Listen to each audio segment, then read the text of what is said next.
में आए हुए क्वेश्चन को सॉल्व करते हैं। क्वेश्चन यहाँ बोर्ड पे लिखा गया है और इसके 4 ऑप्शन दिए गए हैं।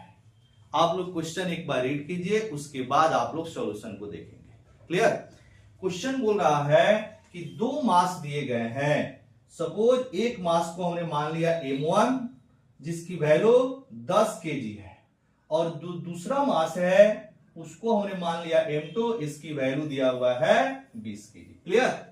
इन दोनों मास को एक रिजिड रॉड के साथ कनेक्ट किया गया है, ठीक है, जिसका लेंथ दिया है क्वेश्चन में 10 मीटर, और इस रॉड की जो मास लेना है वह नेग्लिजिबल लेना है, 9 के बराबर लेना है। मतलब रॉड की मास को आप 0 सपोज करना है, ठीक है।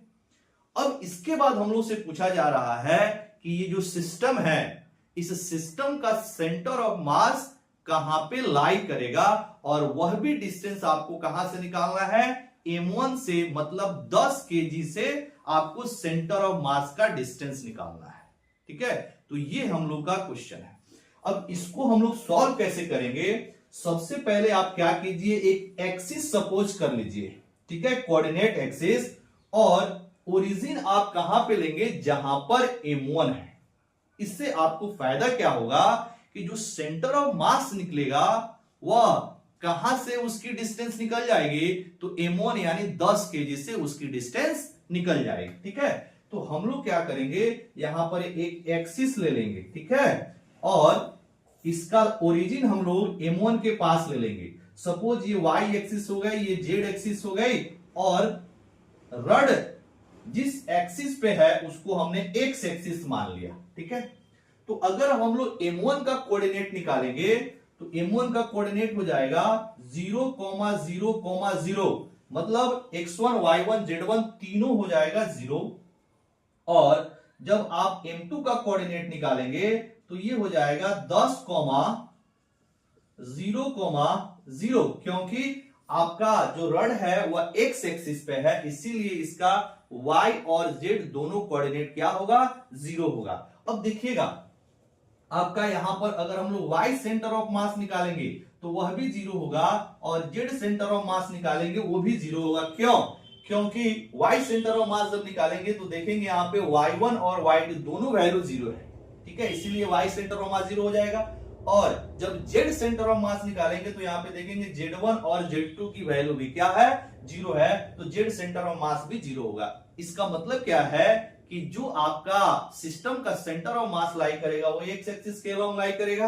अब कहां पे लाई करेगा उसको हम लोग आसानी से निकाल सकते हैं। तो यहां पे लिखेंगे x centre of mass is equal to m1 x1 plus m2 x2 divided by m1 plus m2, ठीक है। अब यहां पर m1 हो जाएगा आपका 10 और x1 हो जाएगा 0, अब प्लस यहां पर m2 हो जाएगा 20 और x2 हो जाएगा 10। क्यों? क्योंकि यहां पर x2 कितना है, 10 है। अब इसको डिवाइड करेंगे m1 यानी 10 अब प्लस m2 कितना हो जाएगा, 20। क्लियर? सॉल्व करेंगे तो ये 0 अब प्लस ये हो जाएगा 200, तो 200 बटा नीचे 10 प्लस 20 कितना हो जाएगा, 30। एक 0 से एक 0 कट गया, यानी कि जो x सेंटर ऑफ मास होगा वो कितना हो जाएगा, 20/3 मीटर। और जो ये सेंटर ऑफ मास निकला वो कहां से निकला, ओरिजिन से निकला। मतलब ओरिजिन से निकला मतलब m1 से निकला, और m1 से मतलब 10 kg से जो x जो आपका सेंटर ऑफ मास होगा वह कहां होगा, x एक्सिस पे लाई करेगा। और इसका अगर हम लोग कोऑर्डिनेट लिखे तो 20/3, 0, 0, ठीक है। यानी कि पूरे सिस्टम का जो सेंटर ऑफ मास होगा वो 10 kg से कितनी डिस्टेंस पे लाई करेगा, तो 20/3 मीटर के डिस्टेंस पे लाई करेगा। क्लियर? तो इसके लिए करेक्ट ऑप्शन कौन सा हो जाएगा बाबू, ऑप्शन नंबर। आई होप आपको सॉल्यूशन अच्छा लगा होगा। तो क्या करेंगे, वीडियो को लाइक करेंगे, चैनल को सब्सक्राइब करेंगे, और ज्यादा से ज्यादा अपने मित्रों में शेयर भी करेंगे। Thank you very much.